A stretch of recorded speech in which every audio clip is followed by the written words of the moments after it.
So the British have moved into Picardy. They remain in Burgundy. Flew their fighter over here to Brest. We don't want to land it in Picardy and then lose it. We want to save the Allied fighters for the most important defensive battles. So it'll move up into Burgundy or Paris when the time comes. Down here, in their attack against the Ottomans, they won that pretty significantly. The Ottomans are going to be forced to retreat, and they're going to have to retreat to Constantinople. They are doing one attack, the Ottomans are, and that is into Albania, and they are buying only infantry. So they are just kind of stuck and waiting for the Austrians to come and help them. That is going to be the Ottoman turn. The Ottomans piled into Constantinople. That is 16 infantry there. I just couldn't figure out a way to keep them in these two territories with any kind of advantage. The British had the advantage in every situation. Keep Greece contested, moved units in there, and failed to take Albania. Moving units up, of course. The Italians are purchasing 3 infantry. And while I did not think they were going to attack, we are going to hit Tuscany with everything we have here, utilizing the battleship as well. So I want to use the 6 artillery so we get a bunch of 3s before that fighter gets in there and gives the Austrians air superiority. Plus, we know the Americans are coming, so hopefully this will not leave us at a disadvantage. And that is it for the Italians.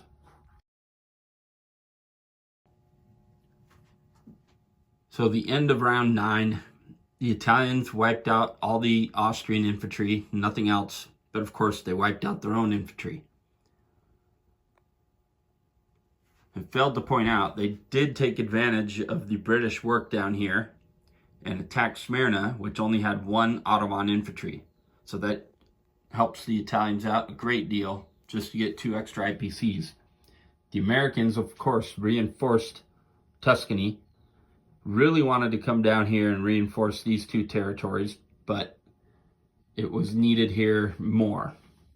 Then, of course, brought up more units and brought some new stuff to the East Coast. So we are starting now round 10.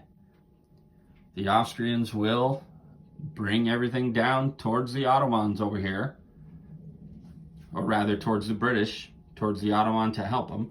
They are purchasing tank, fighter, and infantry. 1 attack. They will hit them back here in Tuscany. They are light on infantry, but they will have air superiority and a good amount of artillery. So they want to get that hit, take advantage of the transport and the battleship. So they're hoping the only hits that they get against themselves are infantry, of course. And that'll be it for the Austrian turn. So the Austrians here in round 10 wiped out all the Americans.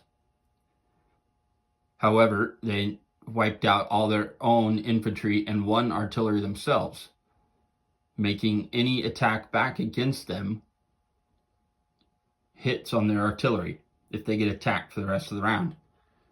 Everything else they did was just move units up.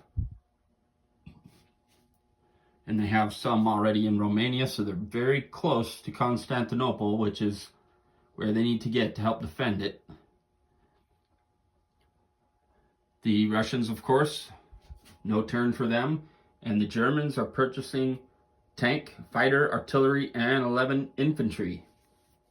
They have 1 attack from 2 different zones, Lorraine and Belgium, into Picardy. We know it is kind of a trap. It's going to result in the French attacking, the British attacking, and potentially the Americans hitting third, depending on what's left. But we want to take advantage of the air superiority, and the Germans are hoping a minimal hit against them here. force the Allies to attack them, which I think is what's going to happen. So you're not going up against their strength. They'll get rid of a lot of units attacking the Germans, and then the Germans can build for a counterattack. That is the thought anyway. Not sure when to pull the trigger here, but I don't feel comfortable leaving just yet. And that will be the German turn.